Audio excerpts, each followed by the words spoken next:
Hi everybody, welcome to another of my videos where I use exposure response prevention to help treat my choking phobia. So the only difference I'm going to be doing with this video is I'm not going to be doing too many thought records.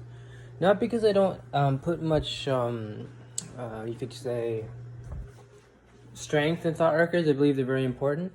I just think that the way I've been doing them recently have been incorrect. And I think I've been doing them wrong. Because I think you do thought records after like an anxiety-provoking event. Like what I need to do is what I'll probably do is like download how to do a thought record and then do that for my next video. Because there's specific like columns for everything. And me, I'm just like writing down my thoughts as they happen. But the thing I want to do is record my anxiety before and after to have a good baseline for my choking phobia. And then we'll talk a little bit, hopefully the second part of the video. So my level 4 for choking on food. Yeah, honestly, I'm feeling a solid 5. I honestly don't even want to make this video, but I'm going to, so.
Okay, I'm gonna go outside and eat this in my car because A, I don't have anything on playing, so you guys can get bored. B, it's kind of, I think, a response I want to prevent. Since my brother's Quran teacher is upstairs, and you know, a whole Islam thing, I want to make sure my anxiety is purely anxiety and not me doing things that my anxiety is telling me to do. So, give me about a couple minutes.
Oh, perfect timing, actually.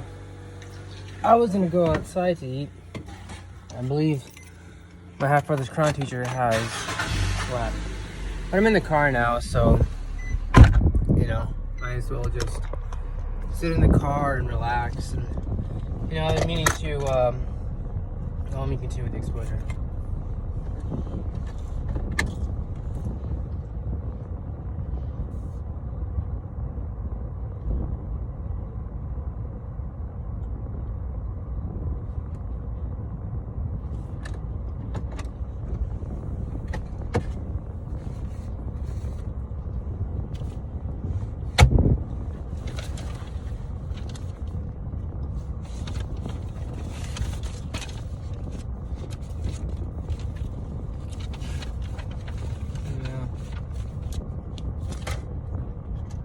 I feel like making a record of my thoughts today.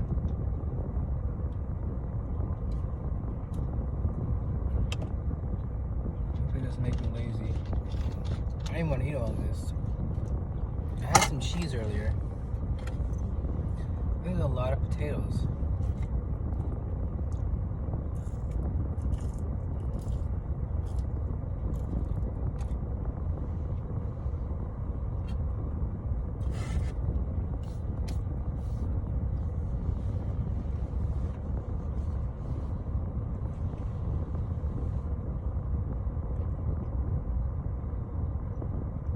That intentions emanate from the heart. What you're being asked about is the human heart. And so when he realized that, he said, suddenly Allah subhanahu wa ta'ala inspired him to write this text. And he based it upon many of the previous texts that had gone before. Imam al-Ghazali, Hujjat al-Islam, the Proof of Islam, Imam Abu Hamid al-Ghazali, in the Ihya Ulum al-Din, his famous book, The Revivification of the Sciences of the Deen, is a book that he actually wrote in order to purify people. And this is why the fourth section of the book, which is the final section, is Al-Munjiyat al-Muhlikat. I usually don't complain against food, but I think the guy who made it, then he left it on the oven for a while until the delivery person came, so it got drier. And I could have complained and they probably would have sent me another one, but I'm gonna eat it. But the second day you eat it, you can really taste the dryness. This is the anxiety channel, not our food review channel, so let's keep it eating.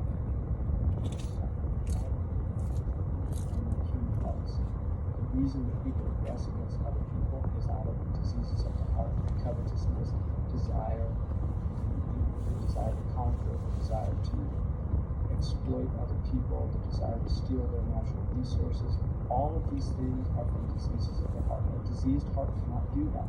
Every murderer, every rapist, every idolater, every foul person, every cruel person, every person that shows any act of cruelty, all of this is emanating from diseased hearts. If the hearts were sound, none of these actions would be a reality. And therefore, if we want to change our world, we don't change the world by attempting to rectify the outward. We change the world by rectifying the inward, because the inward precedes the outward. Everything that we see outside of us is in reality coming from the unseen world. It's from the unseen world that the phenomenal world emerges. And it's from the unseen realm of our hearts that all actions emerge. And so if we want to rectify our actions, we have to first rectify our hearts. One of the things that the famous American preacher and civil rights activist Martin Luther King said was that in order for people to condemn injustice, they have to follow four stages. The first stage is, in fact, they have to indeed ascertain that there's injustices being perpetrated. In other words, they have to point that out. And in his case, it was the injustices against the African American black people in the United States. The second stage was to negotiate, to go to the oppressor and to demand justice. If they refused, then he said the third stage was self-purification. In other words, we have to ask ourselves, are we ourselves wrongdoers? Are we ourselves oppressors? And this is something The fourth stage then was to take action. Once you'd actually looked into yourself. Now, one of the things that the Muslims of the modern world really fail to recognize is that all of the things that are happening to us, all of these terrible things that we're seeing, it seems that we don't want to look at ourselves and ask ourselves, why are these things happening to us? And if we ask that in all sincerity, the answer will come back in no uncertain tone. I'm gonna finish eating. I'm done. Honestly, a lot of the fries are burnt and very carbonated. So I guess I should have tipped. I bet you if I tipped, the driver would have came faster. Food wouldn't have been as burnt. And it's hard to say I don't tip. I tip so many times, people. I'm a skip driver. I'm a DoorDash driver. Okay, I know the struggle of not tipping. I've tipped ever since I've been working for Gino's Pizza. It was my first delivery job. Then I got to Skip the Dishes and then DoorDash. I tip when I order from food delivery services, any of them. I tip minimum 10%. I want to say 90% of the time that I order. The 10% of the time that I'm low on funds sometimes, just waiting for the paycheck to get in, and I'm hungry and I don't tip, stuff like this happens. Like, look at this. This is what they expect you to eat a day later. I mean, it looks so dehydrated. You know? It's not even the choking. I don't fear choking as much as it's like just big potato chips. And it's really like burnt potato chips with more potato filling inside. And it's yummy until you realize it's kind of really, really bad too. The taste, the aftertaste gets kind of, not chemically, but like unnatural. Like, what are you eating? You know, like, this is old. You burnt your food, try again type of, you know that feeling? Burnt oil, burnt grease. Fried, burnt grease and oil. So I had to call it quits. It's okay. I had some chicken, I had some cheese earlier. And I had Reese's Pieces earlier. And I think I'll be good for the rest of the day. I might eat some more. Who's to tell? I might grab a pack of chips. Cut off some more blocks of cheese. But, oh yes, my anxiety afterwards, honestly, I didn't really feel a change, to be honest. It was a 5. It was a 5. I could take one more bite, but I just don't want to. I'm gonna go with a 5. So it remained unchanged. So it didn't go high, it didn't look too low, it didn't peak. It's the same. Oh, that's the video basically in terms of, I didn't want to talk about anything because I said I didn't want to talk about anything. Like, that's not what I was looking to do.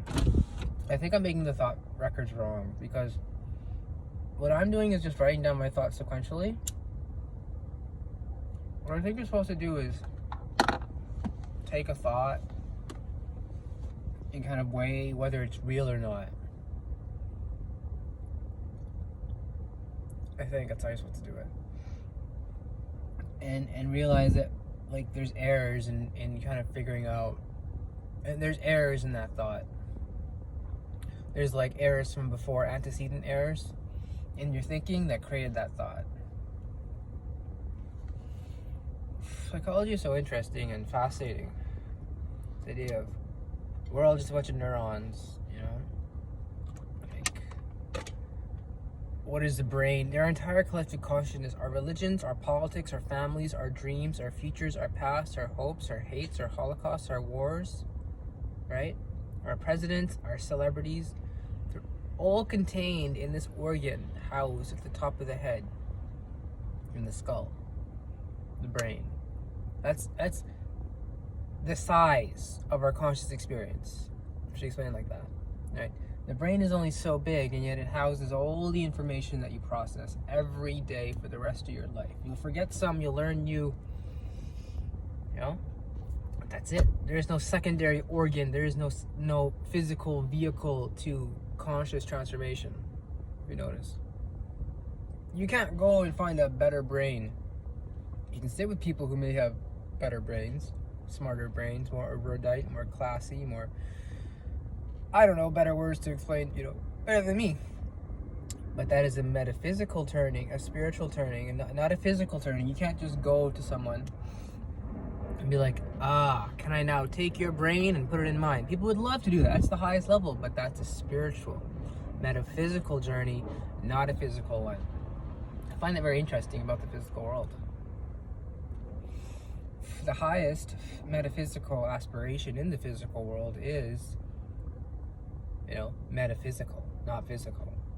In my opinion, to increase your consciousness is a metaphysical, not necessarily physical activity. It could be physical.